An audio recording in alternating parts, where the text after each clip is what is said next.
말씀을 함께 보겠습니다. 에베소서 6장 10절에서 17절. 끝으로 너희가 주 안에서와 그 힘의 능력으로 강건하여지고 마귀의 간계를 능히 대적하기 위하여 하나님의 전신갑주를 입으라. 우리의 씨름은 혈과 육을 상대하는 것이 아니요 통치자들과 권세들과 이 어둠의 세상 주관자들과 하늘에 있는 악의 영들을 상대함이라. 그러므로 하나님의 전신갑주를 취하라. 이는 악한 날에 너희가 능히 대적하고 모든 일을 행한 후에 서기 위함이라. 그런즉 서서 진리로 너희 허리띠를 띠고 의의 호신경을 붙이고 평안의 복음이 준비한 곳으로 신을 신고 모든 것 위에 믿음의 방패를 가지고 이로써 능히 모든 악한 자의 불화살을 소멸하고 구원의 투구와 성령의 검 곧 하나님의 말씀을 가지라. 아멘. 네, 갑주를 취하라 49번째 시간, 깃발을 든 자 7번째입니다. 마귀가 가장 싫어하는 것이 무엇일까? 마귀가 가장 싫어하는 것이 무엇일까? 마귀가 가장 하고 싶지 않은 것은 무엇일까? 이런 걸 한번 묵상해 봤어요. 마귀가 가장 하고 싶지 않은 것, 마귀가 가장 싫어하는 것, 그것은 무엇일까? 하나님을 예배하는 것입니다. 그런 하나님 앞에 무릎 꿇고 싶지 않을 거예요. 그런 하나님을 경배하고 싶지 않을 거예요. 그런 하나님을 높이는 것 하고 싶지 않을 거예요. 가장 마귀 입장에서 굴욕적인 것, 치욕적인 것, 씨를 떠는 것, 그것이 무엇일까? 그는 예배하는 자였어요. 근데 그 예배하는 자리에서 모든 것을 빼앗기고 쫓겨났어요. 그러고 난 다음에 그는 하나님의 말씀에 빗나가도록 수많은 사람들을 간계로 인해서 미혹합니다. 근데 그 간계로 미혹하는데 무엇을 떠나가게 할까요? 하나님이 하나님에게 예배 받으시는 것, 높임 받으시는 것, 찬양 받으시는 것, 송축 받으시는 것, 사단은 이것을 가장 방해하고 있다라고 하는 것이죠. 11절에 말하고 있는 것처럼 마귀의 간계를 등에 대적하기 위하여 하나님의 전신갑주를 입으라, 이렇게 말합니다. 우리의 싸움은 혈과 육을 상대하는 것이 아니고 이 세상의 어둠을 주관한 하늘에 있는 악의 영들을 상대함이라, 이렇게 말하고 있습니다. 그래서 마귀가 가장 싫어하는 것 중에 하나는 뭐냐면 예배를 방해하는 것이라는 것입니다. 자, 오늘은 시편 84편을 통하여 이 부분을 좀 더 깊이 살펴보려고 합니다. 시편 84편입니다. 시편 84편. 만군의 여호와여, 주의 장막이 어찌 그리 사랑스러운지요. 내 영혼이 여호와의 궁전을 사모하여 새약함이여. 내 마음과 육체가 살아계시는 하나님께 부르짖나이다. 나의 왕, 나의 하나님, 만군의 여호와여, 주의 제단에서 참새도 제 집을 얻고 제비도 새끼 둘 보금자리를 얻었나이다.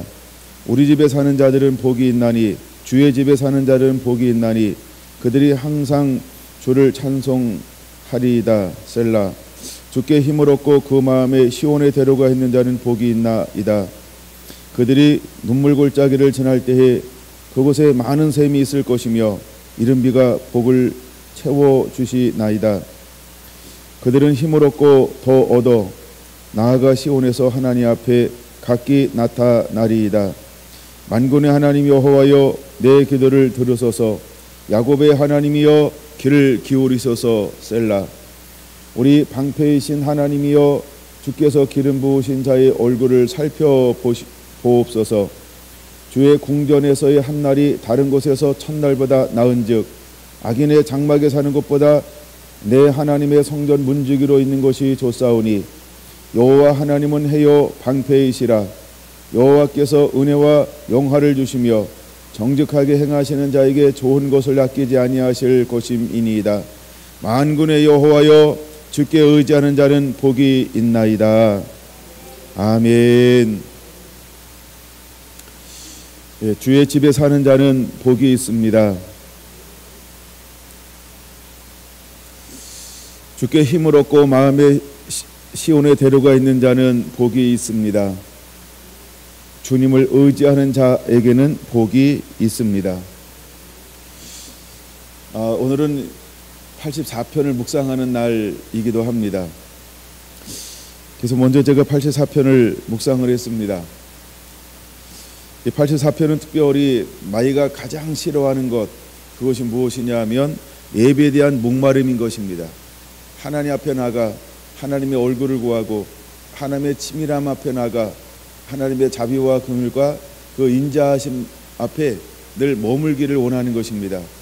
그는 하나님의 집에 거하기를 원합니다. 그는 하나님 앞에 머물기를 원합니다. 그는 얼굴과 얼굴을 맞대어 보고 하나님의 그 영광 가운데서 마음껏 송축하고 경배하며 높이기를 원하고 있는 것입니다. 그래서 84장은 이렇게 말합니다. 주의 장막이 어찌 그리 사랑스러운지요, 여호와의 궁전을 사모하여 내 마음이 새약하여 졌나이다. 그는 주의 제단에 머물기를 원하고 있습니다. 그는 주의 집에 사는 자들이 얼마나 복 있는지에 대해서 그는 사모하며 노래하고 있습니다. 그는 10절에 주의 궁전에서 한 날이 다른 곳에서 첫날보다 낫다라고 그는 주저함 없이 그렇게 고백하고 있는 것을 볼 수 있습니다. 여러분, 우리는 하나님 앞에 머무르는 자가 되어야 합니다.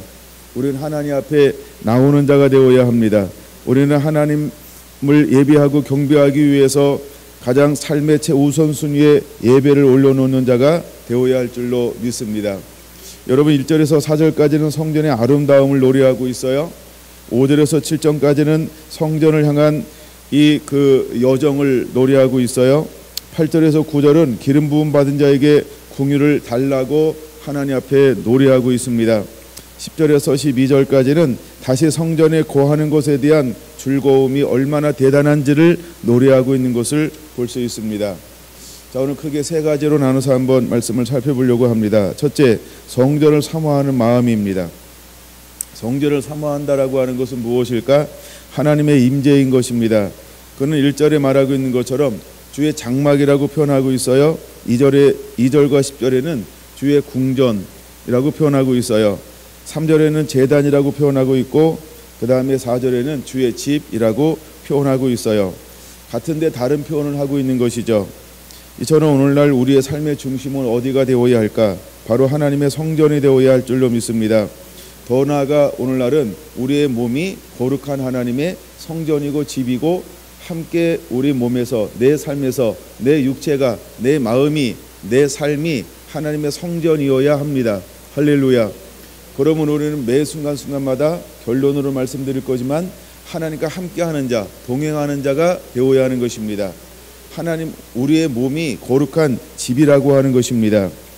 자, 먼저 시편 기자는 몸의 개념보다는 공간적 개념이 있는 시대에 하나님을 찬양하고 있기 때문에 그는 공간적 개념으로 하나님의 집을 노래하고 있죠. 그는 주님의 궁전을 사모한다 이렇게 말하고 있어요. 여러분, 궁전이라고 하는 것은 왕이 계신 것을 말하죠. 오늘날로 말하면 청와대입니다. 5월 10일부터 어떻게 바뀔지 모르지만 하여간 대통령이 거하는 곳, 그 다음에 주의 궁전이라고 하는 것은 하나님이 계신 곳, 이런 의미가 있죠. 왕이 머무르는 곳, 이런 곳이 있어요. 그 다음에 희막에서 가장 중요한 것 중에 하나는 지성소입니다. 지성소가 희막의 중심이 되는 이유는 무엇일까요? 법궤가 있습니다. 법궤에는 속죄소가 있습니다. 속죄소에는 두 그룹 천사가 있습니다. 그 가운데로가 속죄소, 시은자라고 말하는데 그곳은 하나님의 보좌가 있는 곳이요 임재가 있는 곳이고 그분이 머무르는 곳이기 때문에 성막의 중심이 되어지는 것이죠. 이런 것처럼 우리가 어디를 사모해야 하냐라고 할 때 주님이 머무시는 그곳을 우리는 사모하는 것입니다. 근데 시편 기자는 고라손의 자손의 시 이렇게 말하는데, 고라라고 하는 것은 특별히 구별된 그 레위 지파 중에 한 지파를, 족속을 말하고 있는 것이죠. 근데 그들이 만군의 여호와여 주의 장막이 어찌 그리 사랑스러운지요 하면서 그는 하나님의 집을, 하나님의 임재를, 하나님의 영광을 사모하고 있는 것을 고백하고 있습니다. 즉 이것은 전체적으로 무엇을 말하고 있는 것이냐 하면 예배를 말하고 있는 것이죠. 예배에 대한 목마름을 노래하고 있는 것입니다. 그러면 우리는 무엇을 가지고 나가야 할까? 우리 안에도 이 시편의 기자처럼 예배에 대한 목마름이 있어야 할 줄로 믿습니다. 2절을 보니까 어떠한 목마름을 가지고 나아가고 있습니까? 내 영혼이 여호와의 궁전을 사모하여 새약함이요. 그러니까 하나님과 함께 거하고 임재 가운데 거하고 하나님을 하나님에게 예배하며 하나님만 송축하고 높이는 것에 대해서 사모함을 통하여 내 몸이 새약해졌다는 것입니다. 굉장히 반어적이죠. 그러나 그 마음처럼 내 영혼이 전적으로 하나님 한 분만을 사모하고 갈망합니다. 목마릅니다. 이것을 노래하고 있는 것입니다. 2절에는 우리에게 말하는 우리에게 말하는 영혼, 육이 다 포함되어져 있습니다. 영혼은 영을 말하고 마음은 혼을 말하고 육체는 육적인 영역을 말합니다. 바로 이 내 마음이라고 2절에 번역된 이 말은 레부 이런 말입니다. 이 말은 마음, 처소, 그다음에 판단, 인식, 결심 이런 것들을 뜻하는 영역인데 바로 우리가 지정의 소위 이렇게 말하고 있는 것처럼 그런 영역에 레부라고 하는 단어를 사용하고 있는 걸 볼 수 있어요. 그래서 2절에는 우리의 영과 혼과 육체를 더불어서 하나님 한 분만을 전적으로 갈망하고 목말라하며 예배하기 위해서 내 영혼이 여호와의 궁전을 사모하여 새약함이여 전심을 다해서 하나님 한 분만을 추구한다 이 말입니다. 그 한 분만을 갈망하고 원하고 또 원한다. 이것을 고백하고 있는 것이 2절인 것입니다. 여러분 우리가 온 몸을 가지고 우리가 영, 혼, 육을 통하여서 우리는 무엇을 갈망하는 자가 되어야 할까? 그는 이렇게 말하죠. 살아계시는 하나님께 부르짖나이다. 그는 영, 혼, 육을 다해서 살아계신 하나님 앞에 내가 그분을 송축하고 그분을 높이고 그분을 마음껏 찬양하고 노래하고 있습니다. 그래서 그는 하나님 한 분만을 바라보고 있는 모습들을 우리에게 보여주고 있죠. 그는 하나님을 향하여 어떻게 부르고 있습니까? 나의 왕이라고 부릅니다. 나의 하나님이라고 부릅니다. 만군의 여호와라고 그는 부르고 있습니다. 이 말은 무슨 말이냐면 하나님이 전부입니다라고 하는 것을 고백하고 있는 것이죠. 여러분 우리 삶 가운데 하나님은 전부여야 할 줄로 믿습니다. 그분은 우리의 왕이십니다. 그분은 우리의 하나님이십니다. 그분은 만군의 하나님이십니다. 할렐루야. 그분은 우리의 삶의 주인으로 인정해야 할 줄로 믿습니다. 그는 나의 하나님, 그는 창조의 근본이시라고 하는 것입니다. 그 다음에 만군의 여호와, 그는 모든 곳에서 나에게 이김, 승리를 주시는 하나님이라고 하는 것입니다. 그는 나의 주인이십니다. 그는 나의 주인이라는 것입니다. 예, 그는 천지를 창조하신 모든 곳에 근원 되신 하나님이라고 하는 것입니다. 그분이 우리에게 모든 것을 주셨는데 그분은 나를 이기게 하시는 분, 승리케 하시는 만군의 하나님이라고 그는 노래하고 있는 것입니다. 여러분 세 단어가 반복되어지는 것처럼 보이지만 하나의 시편 기자의 온 마음이 들어가 있는 것이죠. 그래서 그는 나의 주인입니다. 그는 창조자이십니다. 그는 나를 승리케 하는 자이십니다. 우리가 빌립보서 4장에 말하고 있는 것처럼 우리가 내게 능력 주신 자 안에서 내가 모든 것을 할 수 있느니라. 이 시편 기자는 압니다. 여호와 하나님은 내 삶의 만군의 여호와 하나님이셔야 한다는 것을. 아니 그는 아는 것이죠. 그는 만군의 여호와 하나님인 것을. 그는 모든 것을 이기는 분이고 모든 것을 공급하는 분이시고 모든 것을 우리에게 채워주셔서 누리게 하시는 분인 것을 압니다. 혹시 내가 연약하다 할지라도, 혹시 내가 실수한다 할지라도, 혹시 내가 부족한 것이 있다 할지라도 그는 내 삶 가운데 언제나 만군의 여호와 하나님이기를 원하는 것이지요. 그래서 그는 이렇게 고백하는 것입니다. 주의 제단에서 참새도 제 집을 얻고 제비도 새끼들 보금자리를 얻나이다. 주의 집에 사는 자들은 복이 있나니 그들이 항상 주를 찬송하리라 라고 말입니다. 혹시 내가 부족하고 연약하여서 어디에 거처할 곳이 없고 요리 방황한다 할지라도, 혹 내가 범죄하여 하나님을 잠시 떠났다 할지라도 언제나 하나님은 나의 주인이십니다. 그분은 창조자이십니다. 그분은 나를 승리케 하는 분입니다. 나는 그분을 전적으로 12절에 고백하고 있는 것처럼 나는 주님만 의지하겠습니다 라고 그는 고백하고 있는 것을 볼 수 있는 것입니다. 여러분에게 그런 은혜가, 여러분의 그런 마음이 항상 넘쳐나게 되기를 원합니다. 할렐루야. 그는 이렇게 말합니다. 5절 주께 힘을 얻고, 주께 힘을 얻고. 여러분 주께 힘을 얻는데 무엇을 통하여 힘을 얻게 될까요? 주의 장막이라고 말하고 있는 것처럼 예배할 때 하늘문이 열리는 것입니다. 예배할 때 하늘의 문들이 열립니다. 예배할 때 모든 공급이 시작되어지는 것입니다. 예배할 때 하나님의 도우심이 시작됩니다. 예배할 때 하나님의 방패 되신 하나님, 도우시는 하나님, 보호하시는 하나님, 인도하시는 하나님이 시작되어지는 것이지요.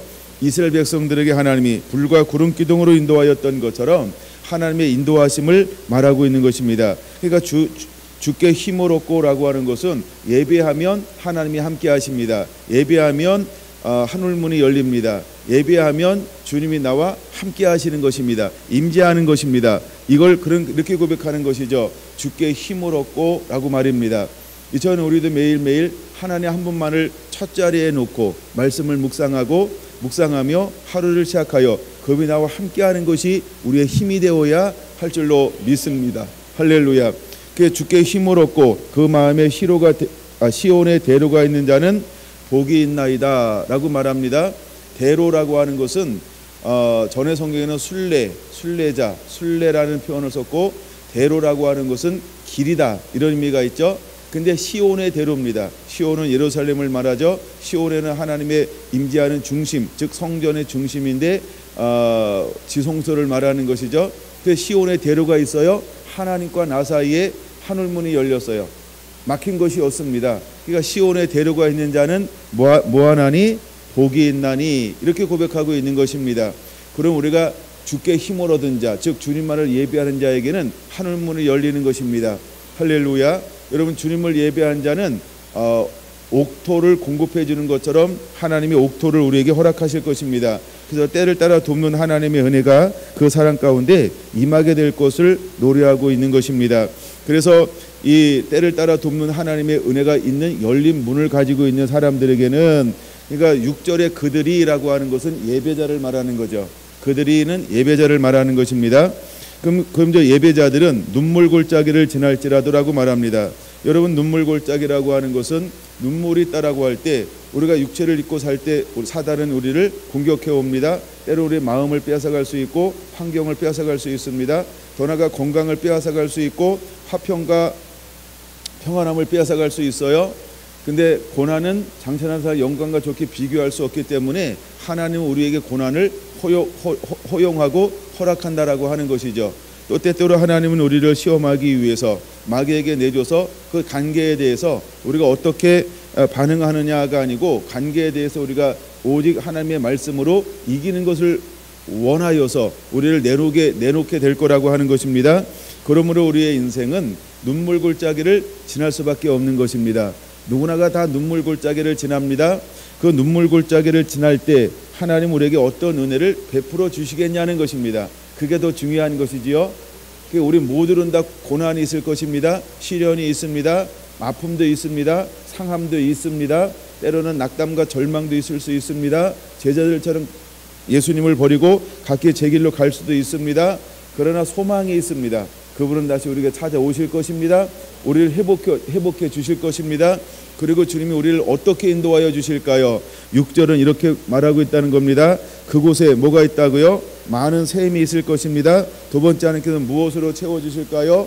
이른 비와 늦은 비로 하나님께서 항상 우리의 삶을 인도하여 주실 것이라고 하는 것입니다. 근데 시작을 무엇으로 하고 있다고요? 그들은 뭐라고 말했습니까? 예배자를 말하는 것입니다. 그럼 우리가 예배하는 삶을 살 때 고난도 올 수 있고 환난도 올 수 있고 시험도 올 수 있고 낙담도 올 수 있고 많은 걸 잃어버릴 수 있습니다. 그러나 그 한가운데서 주님은 내게 찾아오셔서 많은 물을 허락해 줄 거라고 하는 겁니다. 때로는 이른 비를 하나님께서 허락해 주실 거라고 하는 겁니다. 하나님의 적절한 은혜 가운데로 우리를 인도하실 거라고 하는 것이지요. 그러므로 우리가 눈물 골짜기를 다닐 때 여러분, 눈물을 흘릴 수밖에 없는 환경을 보는 것이 아니고 나와 함께 하시는 하나님을 바라봄으로 우리가 믿음으로 전진하고 하나님만을 예배하는 자가 되기를 예수님의 이름으로 축원합니다. 그러므로 그들이 눈물 골짜기에서 무엇을 얻을까요? 여기 재미난 표현이 있어요. 얻고 할 것이다라고 말입니다. 왜 얻고라는 말을 두 번이나 연거푸 사용할까요? 이것은 반드시 된다라고 하는 믿음의 확신이기 때문인 것입니다. 여러분들도 어떤 어려움이 있어도 어떤 힘든 게 있어도 하나님이 나를 향한 사랑을 잊지 않게 되기를 바랍니다. 하나님은 우리를 누구보다도 사랑하십니다. 그분은 우리가 돌아오기를 원하는 것처럼 그분은 나를 돕는 분이십니다. 할렐루야. 여러분, 그 사랑에 푹 젖어지는 은혜가 있게 되기를 예수님의 이름으로 축원합니다. 그래서 그들은 이라고 할 때 그들은 눈물 골짜기를 지나는 그들을 말하는 것입니다. 우리가 첫 번째 나오는 그들은 예배자를 말하는 것이 더 강합니다. 근데 두 번째 나오는 그들은 예배하는데 눈물 골짜기를 하나님께서 허용하시는 것이죠. 하나님이 많은 사람들에게 무엇을 허용하시냐 하면 믿음의 사람들에게도 하나님이 시험을 허용하시지요. 마귀에게 내어놓죠. 네가 마음껏 흔들라고. 근데 그래서 흔들음을 당하는 그때에 또 하나님은 우리를 어떻게 하실 거라고요? 힘을 얻고 더 얻어 나아가 시온에서 하나님 앞에 각기 나타나게 될 것이다 라고 고백하고 있는 것입니다. 그러므로 우리가 눈물 골짜기를 다닐 때 하나님 우리에게 능력으로 함께 하실 것입니다. 사랑으로 함께 하실 것입니다. 많은 샘으로 함께 하실 것입니다. 때를 따라 이른 비와 늦은 비, 하나님의 은혜죠. 하나님의 긍휼이죠. 하나님의 자비죠. 하나님 그것을 누리러 함께 하실 것입니다. 그러므로 우리는 승리하는 자가 될 것입니다. 할렐루야. 그는 다시 한번 하나님께 기도하고 있습니다. 8절 만군의 하나님 여호와여 내 기도를 들으소서 라고 말하면서 다시 한번 그는 하나님을 어떻게 표현하고 있습니까? 만군의 하나님, 모든 전쟁에 능한 여호와 하나님, 승리를 주시는 하나님. 할렐루야.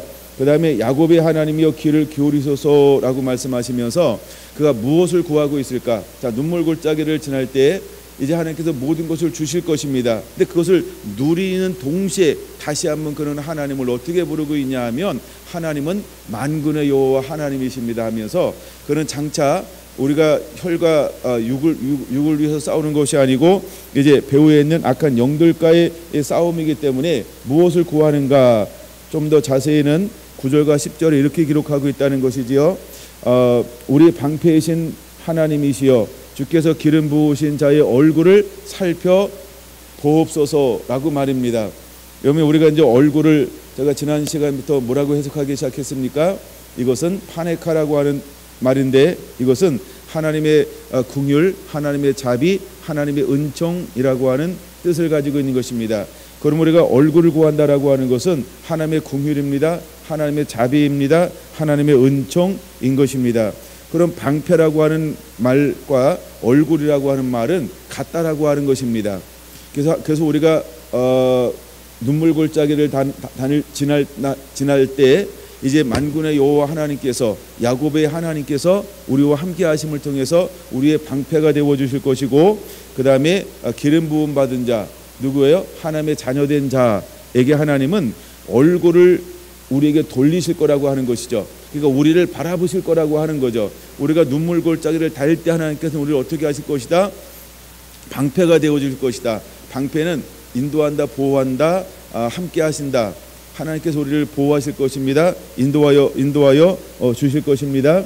그다음에 얼굴을 보신다. 하나님의 그 눈물 골짜기 있을 때는 우리를 긍휼을 베풀 것이다. 하나님이 우리를 불쌍히 여겨 주실 것이다. 자비를 베풀어 주실 것이다. 하나님의 은총을 부어 주실 것이다 라고 그는 믿음의 확신을 가지고 하나님을 향하여 노래하고 있는 것을 볼 수 있습니다. 그러면서 하는 말이 그 눈물 골짜기를 지나면서 그는 왜 그는 하나님을 의지하고 하나님만을 예배하는 것을 쉬지 않을까요? 그 이유가 정확합니다. 여러분도 그런 확신이 있는 자들이 되어야 할 줄로 믿습니다. 10절에 보니까 악인의 장막에 사는 것보다 하나님의 성전 문지기를 있는 것이 좋고 또한 주의 궁전에서 한 날이 다른 곳에서 첫날보다 나은 것을 그는 확실하게 알고 있기 때문입니다. 이러므로 여러분들은 하나님을 아는 자가 되시길 바랍니다. 믿음 안에서 하나님이 무엇을 예비해 놓고 우리가 어디에 머무르는 것이 훨씬 나은지를 명확하게 깨닫게 되기 바랍니다. 우리가 이것을 영으로 깨달을 때는 한 사람도 예수 믿다가 예수 떠난 사람이 없습니다. 말씀에 순종하다가 불순종하는 사람이 없게 될 것입니다. 이것이 여러분의 삶이 되기 바랍니다. 이것이 여러분의 삶이 되길 바랍니다. 여러분, 하나님은 실패하지 않습니다. 하나님 우리를 버리지 않습니다. 하나님 우리를 모른다 하지 않을 것입니다. 그러므로 우리가 하나님 한 분만을 지금부터 영원토록 한 분만 섬기는 자가 되기를 예수님의 이름으로 축원합니다. 할렐루야, 할렐루야. 여러분, 10절에 어마어마한 것을 우리에게 보여주고 있는 거예요. 그러므로 우리는 하나님의 집에 머무르는 자가 되어야 할 줄로 믿습니다. 할렐루야. 자, 이제 결론을 맺으면서 또다시 한번 하나님 앞에 뭐라고 기도하고 있습니까? 11절 여호와 하나님은 해요 방패이시라 라고 말합니다. 해요 방패라고 하는 것은 바로 9절의 말씀을 다시 반복하고 있는 것이죠. 해라고 하는 것은 무엇일까요? 바로 하나님의 자비를 말하는 것입니다. 그 다음에 방패요라고 하는 것은 무엇을 말할까요? 하나님의 진리를 말하는 것입니다. 그러므로 이 하나님의 얼굴이죠. 해요라고 할 때 하나님의 얼굴이죠. 하나님의 자비와 긍휼을 말하는 것입니다. 방패라고 할 때는 나를 지키시는 것인데 하나님의 말씀으로 우리를 지켜주게 될 것입니다. 그분의 본성이죠. 두 번째 여호와께 은혜와 영화를 주시며 이렇게 말하고 있습니다. 그럼 여기 은혜와라고 하는 것은 무엇일까? 이것은 자비를 말합니다. 우리가 보통 언어로 보면 헤세드라고 하는 단어는 은혜, 자비, 긍휼 동일하게 해석할 수 있습니다. 그 다음에 더 나아가 영화를 주시며 영화라고 하는 것은 하나님의 임재하실 때 오는 하나님의 위엄을 말합니다. 하나님은 말씀이신 것입니다. 할렐루야. 그러니까 방패 얼굴, 그 다음에 해, 방패, 그 다음에 은혜와 영화는 다른 것 같으나 사실은 같은 것입니다. 근데 표현을 이 시인의 풍성한 것을 가지고 다양하게 하나님을 표현하고 있는 것입니다. 근데 그 하나님이 어떤 사람에게 은혜를 부어주실까요? 정직하게 행하는 자에게 이렇게 말합니다. 정직하게 행한다라고 하는 것은 무엇일까요? 언어를 찾아보니까 정직이란 단어는 흠이 없다, 온전하다, 진실되다 이런 세 가지 의미를 가지고 있어요. 그러므로 정직하게 행하는 자, 이 사람은 누구일까요? 네, 하나님을 하나님되게 섬기는 사람입니다. 쉽게 말하면 믿음의 사람을 말하는 것입니다. 순종의 사람을 말하는 것이지요. 하나님 이 사람에게 어떤 은혜를 부어주실까? 오늘 한 주간 동안 이 은혜가 여러분 삶 가운데 넘쳐나고 그 다음에 주님 오시는 날까지도 이 은혜가 항상 여러분의 삶을 따르게 되기를 예수님의 이름으로 축원합니다. 어떤 은혜가 따라야 될까요? 좋은 것을 아끼지 아니하실 것임이니이다. 할렐루야. 그럼 좀 더 길게요. 정직하게 행하는 자에게 좋은 것을 아끼지 아니하실 하나님. 할렐루야.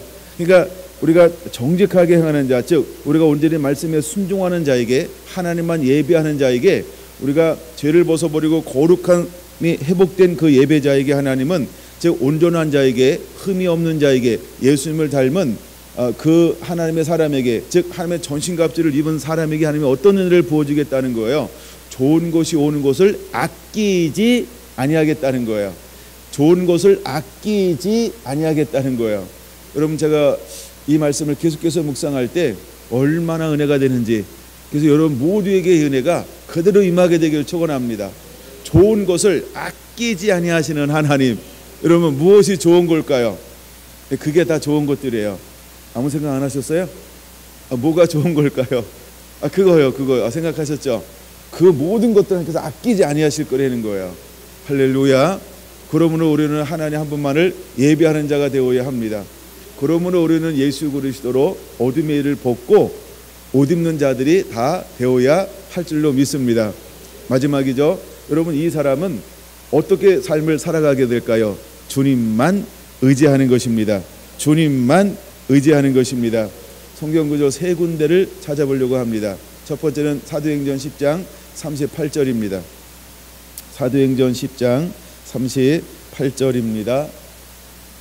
사도행전 10장 38절 찾으신 분 함께 봉독하겠습니다. 하나님이 나사렛 예수에게 성령과 능력을 기름 붓듯 하셨음에 그가 두루 다니시며 선한 일을 행하시고 마귀에게 눌린 모든 사람들을 고치셨으니 이는 하나님이 함께 하셨음이라. 할렐루야. 여러분, 주님을 의지하는 자는 복이 있습니다. 주님을 의지한다라고 하는 말은 뭐냐 하면 하나님이 함께 하는 것입니다. 예수님이 이렇게 사역할 수 있었던 이유는 어디에 있었을까? 하나님이 그와 함께 하셨기 때문에 가능한 것입니다. 여러분에게도 이 말씀이 여러분의 말씀이 되기를 예수님의 이름으로 축원합니다. 아멘. 두 번째 말씀 요한복음 8장입니다. 요한복음 8장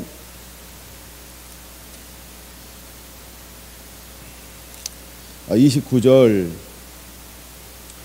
요한복음 8장 29절 함께 봅니다. 시작. 나를 보내신 이가 나와 함께 하시도다. 나는 항상 그가 기뻐하시는 일을 행함으로 나를 혼자 두지 아니하셨느니라. 할렐루야. 여러분, 예수님께서 이와 같은 사역을 할 수 있었던 이유는 어디에 있었을까? 하나님이 함께 하셨습니다. 근데 하나님이 함께하는 이유는 항상 하나님이 기뻐하시는 일을 행함으로 하나님은 그와 함께 하셨다는 것입니다. 여러분에게 이 은혜와 축복이 그대로 넘치게 되기를 예수님의 이름으로 축원합니다. 하나 더 보죠. 요한복음 14장 16절입니다. 16절 17절. 요한복음 14장 16절 17절 시작. 내가 아버지께 구하겠으니 그가 또 다른 보혜사를 너희에게 주사 영원토록 너희와 함께 있게 하리니 그는 진리의 영이라. 세상은 능히 그를 받지도 못하나니 이는 그를 보지도 못하고 알지도 못함이라. 그러나 너희는 그를 아나니 그는 너희와 함께 거하심이여 또 너희 속에 계시겠음이라. 할렐루야. 하나님은 보혜사 성령을 보내셔서 우리와 함께 하겠다라고 말씀을 하고 있습니다. 그러므로 우리는 전신갑주를 입고 이제 무엇을 위해 나가는 자가 되어야 할까? 우리의 싸움은 혈과 육을 상대하는 것이 아닙니다. 그러므로 전신갑주를 입어야 합니다. 여러분, 전신갑주를 입은 자는 하나님만을 예배하는 자입니다. 이처럼 여러분들이 시편 84편의 시편의 기자가 노래하는 것처럼 하나님 한 분만을 예배하는 예배에 목마른 자가 되고 그 목마름으로 이제 여러분이 그 갈급함을 충분히 채워서 하나님의 도우심이 함께하는 자가 되기를 예수님의 이름으로 축원합니다. 아멘.